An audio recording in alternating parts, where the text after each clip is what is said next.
헤거드라고 하는 사람이 있습니다. 이 사람이 바닷가재를 잡으려고 산소통을 메고 바다에 들어갔습니다. 근데 갑작스레 어두워진 거예요. 야, 여기가 어딘가? 그래서 손으로 막 더듬었는데 가만히 보니까 고래 입 안속으로 자기가 빨려 들어간 거예요. 그러니까 너무 컴컴하고 어둡고 야, 이제 죽었구나 생각을 하면서 하나님 앞에 기도를 합니다. 하나님, 이제 내가 고래 입 안에서 죽을 것 같습니다. 나를 좀 살려주세요. 하나님, 나는 하나님밖에 바라볼 게 없습니다. 하나님, 제발 좀 나 좀 살려주세요. 산소통을 메고 있으니까 숨은 쉬고 있는 거예요. 그 기도가 끝난 후에 얼마인지 모르지만 자기가 생각할 때는 약 한 1, 2분 정도 지난 후에 갑작스레 고래가 그냥 머리를 그냥 확 흔드는 느낌을 받으면서 물 위로 솟구쳐 오르는 거예요. 그러면서 정말 고래 입에서 튀어나와가지고 생명을 건지게 돼서 병원에서 인터뷰하는 기사가 며칠 전 신문에 난 거죠. 근데 놀랍게도 이 사람은 또 2001년도에 비행기 사고로 밀림에 떨어졌어요. 5명이 떨어졌는데 3명이 죽고 2명 중에 이 한 사람이 살아난 거예요. 한마디로 얘기하면 이 사람은 2번 죽었다가 2번 살아난 거죠. 저는 이 기사를 보면서 사람의 생명이라고 하는 것은 마음대로 죽을 수도 없고 마음대로 사는 것도 아니다. 하나님이 살려주시면 사는 거고 하나님이 죽게 하면 또 빨리 죽을 수도 있는 것이다 하는 생각을 하게 됐죠. 인생이라고 하는 것은 내 마음대로 되는 것도 아니고 또 내가 무엇을 한다고 해서 되는 것도 아니지만, 그러나 또 반대로 우리는 최선을 다하며 살아가야 되는 것이 우리의 인생입니다. 오늘 내용이 고린도 교회에 대한 이야기입니다. 고린도 지역은 로마 시대에 굉장히 중요한 아주 큰 도시, 좋은 도시, 아주 사람이 많은 도시, 부자 도시였습니다. 그래서 바울과 그의 일행들은 이 고린도 교회에 개척 교회를 세워서 교회를 세웠어요. 그런데 놀랍게도 이 고린도 교회가 돈이 많습니다. 그 다음에 지성인들이 많습니다. 그러다 보니까 교회는 다니는데 열심히 없는 거예요. 신앙생활을 열심히 하지 않는 거예요. 인간적으로 하는 겁니다. 그러니까 사도 바울이 거기에 대하여 지금 반론을 펴면서 너희들 열심히 해야 되지 않느냐라고 하는 자기를 빗대어 지금 이야기를 하는 내용이 바로 오늘 본문의 내용입니다. 근데 그 당시 고린도 교회는 그렇게 풍성하고 지식인들이 많아서 신앙생활이 별로였지만 반대편의 로마 한 도시에서는 굉장히 신앙생활을 열심히 하는 사람들이 또 많았어요. 왜냐하면 지금도 가보면 압니다만 로마에 가보면 카타콤이라고 하는 지하 도시가 있습니다. 예수를 믿다 보니까 도망 다니면서 땅굴을 팠어요. 지하 7층 정도의 땅굴을 파서 거기서 살면서 지나면서 예수를 믿는 거죠. 그렇게 열심히 믿는 사람도 있고, 또 알다시피 우리가 콜로세움 경기장에서 많은 사람들 앞에서 노예나 아니면 또 예수 믿는 사람들이 붙잡혀 가서 사자와 대결하여 이기면 승자가 되는 거고 지면 목숨을 버리는, 이런 어렵게 신앙생활하는 사람들이 또 한쪽에서는 굉장히 있는데, 고린도 교인들은 돈 많고 그 다음에 헬라의 문화를 받았다고 해서 이렇게 편안하게 그 다음에 열심을 안 내고 그냥 종교인이 되어서 교회만 왔다 갔다 하면 되겠느냐 라고 하는 마음에서 빗대어서 지금 사도 바울이 비판하면서 얘기를 지금 하고 있는 거죠. 그래서 바울은 자신의 모습을 경기장에 비유하고 있어요. 본문 9절입니다. 내가 생각하건대 하나님이 사도인 우리를 죽이기로 작정된 자같이 끄트머리에 두셨음에 우리는 세계 곧 천사와 사람에게 구경거리가 되었노라. 예, 끄트머리라고 하는 말은 낭떠러지 이렇게 서서 우리는 신앙생활하고 있다. 그리고 사람들에게 구경거리가 되었다. 즉 경기장에서 지금 사자의 밥이 될 정도로 어렵게 열심히 신앙생활하고 있는데 너희들은 지금 배부르고 따뜻하다고 그렇게 신앙생활하면 되겠느냐? 황제의 자리에 앉아 있는 것처럼 신앙생활하면 되겠느냐?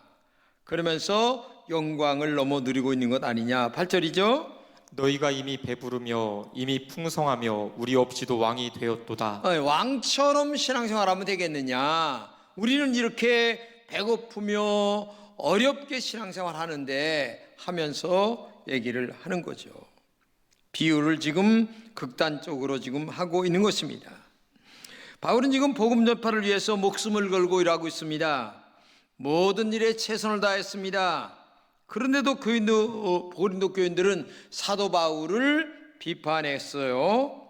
정말 왕노릇하는 자리에서 비판하며 있었다는 얘기입니다. 사실 이 왕노릇은 땅에서 하면 안 됩니다. 신앙인들은 왕노릇은 하나님의 나라 천당 가서 해야 될 일이고 땅에서는 종처럼 섬기며 믿음으로 살고 말씀대로 살아가야 될 일이죠. 그런데 이 고린도 교인들은 그렇게 살지 않았어요. 정말 엄청나게 부유하게 살면서도 사도 바울을 종처럼 사는데 비판했다는 얘기입니다. 바울은 천했습니다. 밀어냈습니다. 연약했습니다. 정말 고생했습니다. 구경거리가 되었습니다. 하지만 고린도 교인들은 존귀했습니다. 강하고 배부르고 부유했습니다. 왕노릇만 했습니다. 그러나 이것은 실제적으로 사도 바울은 그런 사람은 아니었어요. 사도 바울처럼 로마 시대에 공부를 많이 한 사람이 없었고 신분이 그렇게 높은 사람이 없었고 그리고 그처럼 대우받을 만한 격이 높은 사람이 없었어요. 그러나 예수를 믿고 보니까 사는 것을 그렇게 살면 안 된다. 믿음으로 살아야 된다. 말씀대로 살아야 된다. 낮은 자세로 살아야 된다. 오히려 높을수록 더 믿음 안에서는 낮게 살아야 된다고 하면서 자기는 결혼도 하지 않고 그리고 스스로 천막을 지어서 팔면서 복음을 증거하는 그런 자리에 있었던 사람이 사도 바울이었습니다. 그런데 고린도 교인들은 굉장히 돈 많고 지식 있다고 하면서 아주 왕처럼 살고 있으면서 사도 바울을 비판하고 있으니까 풍자적으로 지금 비유하면서 이렇게 얘기하고 있는 것입니다. 바울이 이렇게 풍자를 한 것은 고린도 교인들을 바로잡기 위해서입니다. 되지도 않고 잘난 척합니다. 이런 교인들은 교회 안에서 행세하면 그 교회 앞날은 아득하기만 합니다. 바울은 이런 잘못을 고쳐서 교회를 바로 잡으려 했다는 얘기입니다. 바울은 참다운 성도의 아름다운 모습이 무엇인가를 말하려고 하는 것입니다. 개인적으로 참다운 사도직을 수행하는 것이 얼마나 힘든 것을 그들에게 지금 말하고 있는 것입니다. 참다운 성도는 외모나 출신 아니면 지식, 율법 아니면 가진 것으로 되는 것이 아닙니다.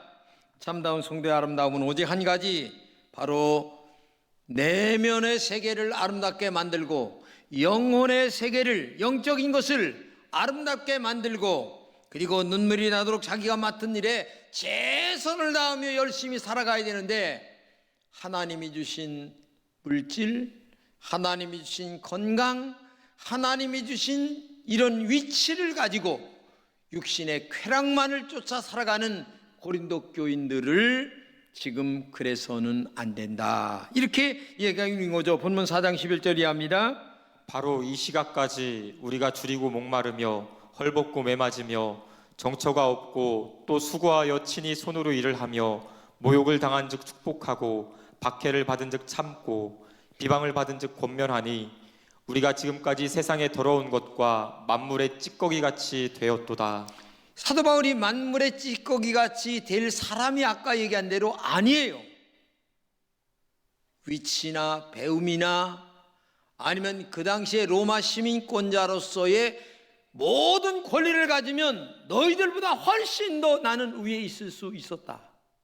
그렇지만 나는 복음 때문에 이렇게 낮은 자리에서 만물의 찌꺼기처럼 살아간다.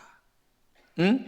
이 말씀을 보면 사도 바울의 일행이 얼마나 하나님께 충성했나를 알 수 있고, 한마디로 얘기하면 눈물이 나도록 그들의 삶을 절제하며 최선을 다하여 열심히 살았습니다. 눈물이 나도록 신앙생활 한다는 것은 어떤 말씀이겠습니까? 첫째는 겸손했다는 말입니다. 본문 6절입니다.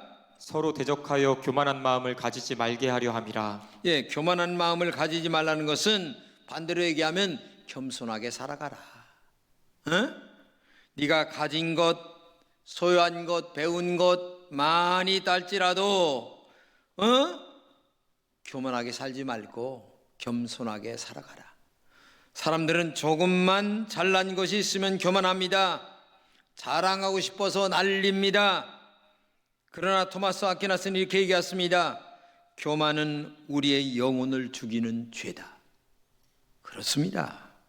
잠언 12장 18절입니다. 교만은 패망의 선봉이요 거만한 마음은 넘어짐의 앞잡이니라. 교만은 멸망의 앞잡이의 가장 선분장이가 된다는 얘기입니다. 어떤 경우도 교만하지 말아야 됩니다. 아무리 많이 가졌어도, 아무리 많이 배웠어도, 아무리 지위가 높았다 할지라도 겸손해야 되는 겁니다. 교만에는 몇 가지가 있어요. 첫째는 영적인 교만이 있어요.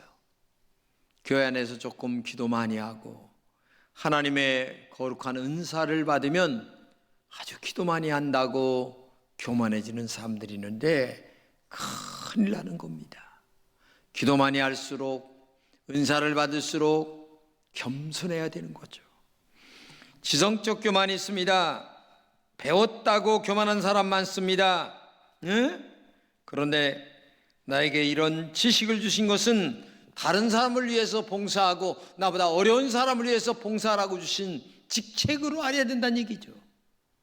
국경 없는 의사회 사람들이 아프리카에 가서 봉사하는 모습 보세요. 그 사람들이 못 배워서 그렇습니까? 돈이 없어서 그렇습니까? 하나님이 자기에게 주신 축복을 다른 사람들에게 나누고 봉사하기 위하여 어려운 곳에 가서 제가 엊그저께 신문 보니까 5번 수술해서 살아난 그 사람을 볼 때에 나는 사는 맛이 있었다. 이런 얘기를 하는 것을 볼 때에 정말 얼마나 중요한가 알아야 되죠. 물질적 교만이 있습니다. 신명기 8장 18절입니다. 내 하나님 여호와를 기억하라. 그가 내게 재물 얻을 능을 주셨음이라. 여러분 이걸 알아야 됩니다. 내가 다른 사람보다 조금 돈을 많이 가졌습니다. 내가 잘나서 된 게 아니에요. 하나님께서 너에게 지혜를 주시고 축복을 주셔서 다른 사람보다 돈 벌 수 있는 축복을 주셨다. 이걸 알아야 돼요.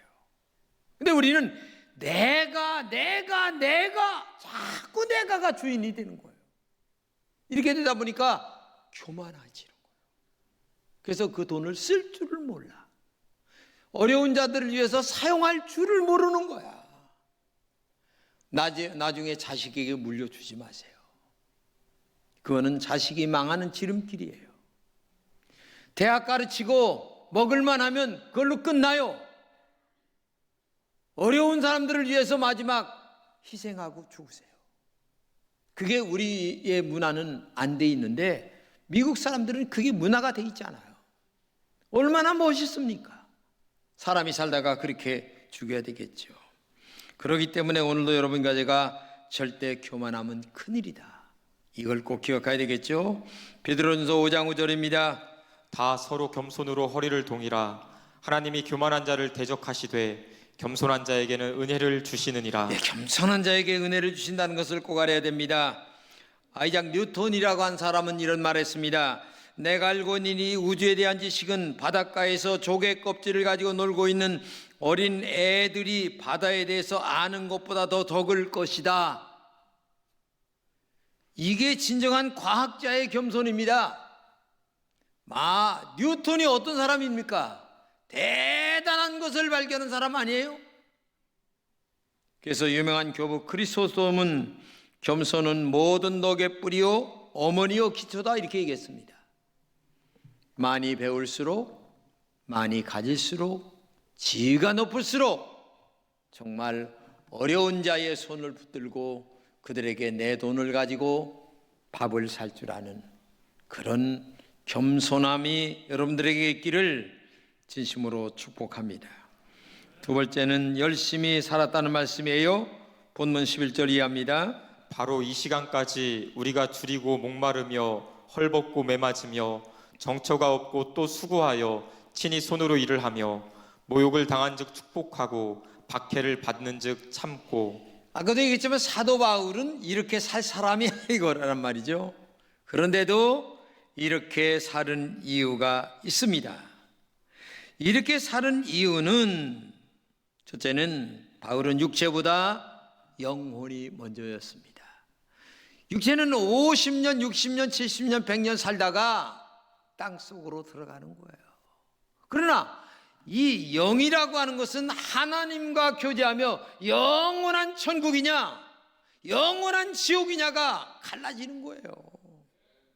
그렇기 때문에 이 사도 바울은 육체보다는 영혼이 먼저였다는 것을 항상 알고 살았어요. 육체는 잠깐 살다가 끝나는 겁니다. 흙으로 돌아가는 것입니다. 그렇기 때문에 육체는 헐벗고 매맞아도 영혼만은 부여해야 되겠다. 이것이 사도 바울의 신앙관이었고 신앙 철학이었어요. 근데 우리는 이놈의 썩어질 육체 하나에 목숨을 거는 거예요. 그냥 얼마 있다가 다 썩어질 육체에다가 목숨을 거는 거예요. 근데 사도 바울은 영혼에 초점을 맞췄다는 거, 여러분들도 곰곰이 생각해 보세요. 육체 별것 아니에요. 두 번째는 다른 사람의 영혼을 구원받는 일에 먼저였습니다. 내 영혼이 이렇게 소중하면 다른 사람들의 영혼도 소중해야 하지 않느냐. 그러면 다른 사람들의 영혼을 천당에 보내는 일에 최선을 다해야 되지 않느냐. 그래서 전도해야 되고, 그래서 내가 희생해야 되고, 그래서 내 물질도 쓸 줄 알아야 되는 그런 마음이 우리에게 있어야 되는 거예요. 이게 얼마나 중요하겠어요.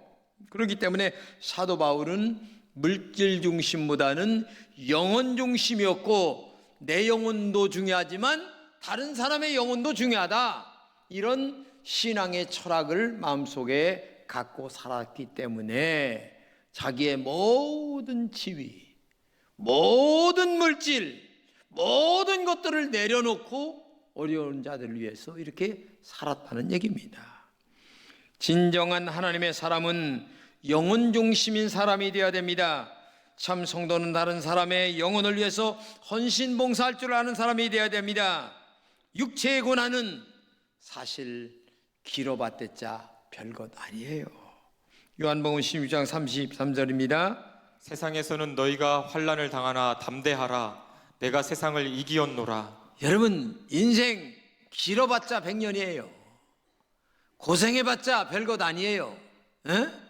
그렇기 때문에 오늘도 우리가 육체를 무시하지 말라는 게 아니라 너무 육체 중심으로 살다 보니까 하나님과의 관계를 소홀히 하니까 이게 문제란 얘기예요. 그렇기 때문에 오늘도 정말 영혼 때문에 사도 바울이 본문 13절 한번 보겠습니다. 비방을 당한즉 권면하니 우리가 지금까지 세상에 더러운 것과 만물의 찌꺼기같이 되었도다. 이 사람이 영혼 중심으로 살다 보니까 만물의 찌꺼기처럼 살았는데 이 어렵게 살았단 얘기죠. 그런데 어렵지만 영혼만은 즐거웠고 하나님과의 관계만은 행복했고 정말 마음의 부유가 사도 바울처럼 넘치는 사람이 없었죠. 이게 진짜 삶의 가치고 삶의 은혜였다는 거죠. 요즘 예수쟁이들이 말을 잘한다는 얘기를 들어요. 그러나 고린도서 4장 20절입니다. 하나님의 나라는 말에 있지 아니하고 오직 능력에 있음이라. 예, 이 능력이라고 하는 말은 정말 용서와 이해와 내려놓음으로 말미암아 다른 사람들에게 칭찬 듣는 삶 자체가 능력이라는 얘기예요. 야, 넌 어째 가진 것도 많고 배운 것도 많고 실력도 있고 그런데 겸손하냐? 어려운 자들을 저렇게 돕냐? 야, 참 인간성 좋아, 사람 좋아, 저렇게 훌륭한 사람처럼 나도 되었으면 좋겠는데 라고 하는 그 존귀한 말을 듣는 것 자체가 능력이라는 얘기예요. 에휴, 많이 갖고 많이 배웠어도 저 하나밖에 몰라. 그게 능력입니까? 그거는 벌써 비하의 이야기를 듣는 거예요. 능력이라고 하는 것은 존경받는 마음, 그렇죠?